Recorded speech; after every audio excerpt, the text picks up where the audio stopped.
There is a scene in the second Lord of the Rings movie where Aragorn consoles a child soldier by telling him, "This is a good sword." This scene has drawn some mockery from the internet, as the sword in question is obviously in terrible condition. Today I'm going to take a look at the scene and ask the question, is this a good sword? To begin with, I want to commend the prop designer. The sword looks very much like it was left to rust in a dank room and then hastily cleaned off with a cloth and brush. The texture and sheen of the blade are spot on. Before we can answer the question of whether or not this is a good sword, we need to come up with some definitions. What in fact is a good sword? What does good mean in this context? Good can either be taken as a relative term, a la, this sword is better than the majority of swords, or else it can be taken as an absolute. This sword is fit for purpose. This sword will do its job as intended. This sword is good enough. This sword is pretty good. We will be using this second definition of good, as it makes for a more interesting video. The answer to the question of whether or not this sword is comparable to Anduril is a simple no. Anduril has a fancy name, this sword does not, ergo this sword is not comparable to Anduril. This being established, we can move on and ask what makes a good sword, and does this sword meet those criteria? The role of the sword was that of a sidearm. Its job was to keep you alive if things start going wrong. To do this job well, a sword requires 3 elements.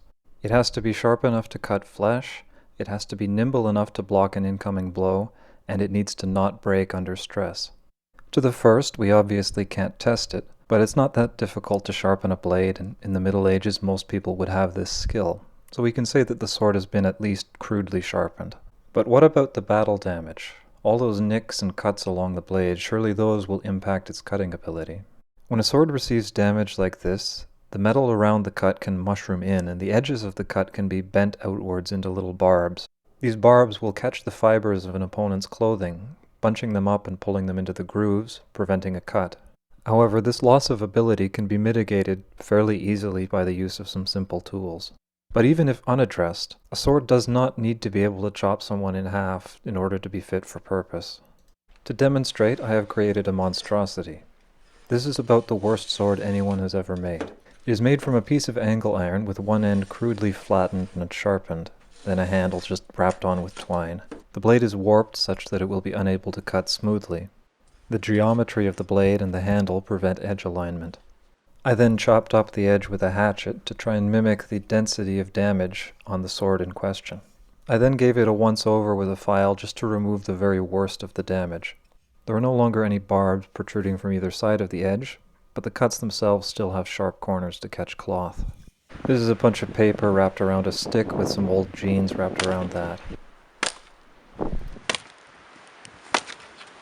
None of the cuts made it all the way through, only one of them reached the stick and it didn't really cut into it. Not at all an impressive display by anyone's metric. Especially compared to the metric of internet test cutting, this is an abysmal performance. But if we imagine this as a piece of flesh, an inch will do the job. Looking back at the edge, there's a fairly simple way I could have made it cut a little bit better. That is by cleaning up the corners of each nick. Sharp corners bind with cloth and make it difficult to cut. The correct thing to do is to go over the corners of every nick with either a file or a whetstone and round them off. If you remove the corners, the sword won't end up being that much worse than it was undamaged. And if we look up close at the sword in question, we can see that that's exactly what's happened here. The corners have all been rounded off. Again, commendations to the prop designer, that's good attention to detail. So for the first element, is the sword sharp enough? We can say almost certainly yes. If a worthless 5-minute piece of garbage sword like mine can be made minimally effective, this one's probably a little bit more than minimally effective. For the second element of does it handle well, we can simply take Aragorn's word at that. For the third element, the durability, a modern-day fencer might look at this sword, see how beat up it is, and conclude, well, it clearly doesn't have that many hits in it left. It's going to break any minute now. Historically, though, this equation was different. Modern-day smiths are working with essentially perfect materials, whereas historical smiths worked with incredibly variable iron. Not only might 2 bars of steel be very different from one another, but a single bar might be very different from one end to the other. Modern-day factory-produced blades also have the advantage of temperature-controlled tempering ovens, whereas the historical smith had to do it all by eye. What this means is that because the modern smith knows all of the variables and has control over all of the variables, he can make something that is essentially perfect. A modern-day fencer goes and buys a new sword, he can be pretty certain that it's not going to break for about 10,000 hits. Whereas historical swords are essentially an unknown variable. There's no way to tell how strong a blade is until you break it. The most likely time for a sword to break is during its first battle. It is for this reason that historically heirloom blades were often thought of romantically. Veteran blades are a known quantity. It survived 100 battles, there's no reason to assume it would break during this one. Thus, we can see from the damage on this sword that it must be pretty tough. If it wasn't pretty tough, it wouldn't have survived. So, is this a good sword?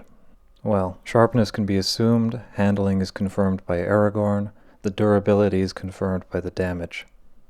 This is a good sword. I hope you found this interesting.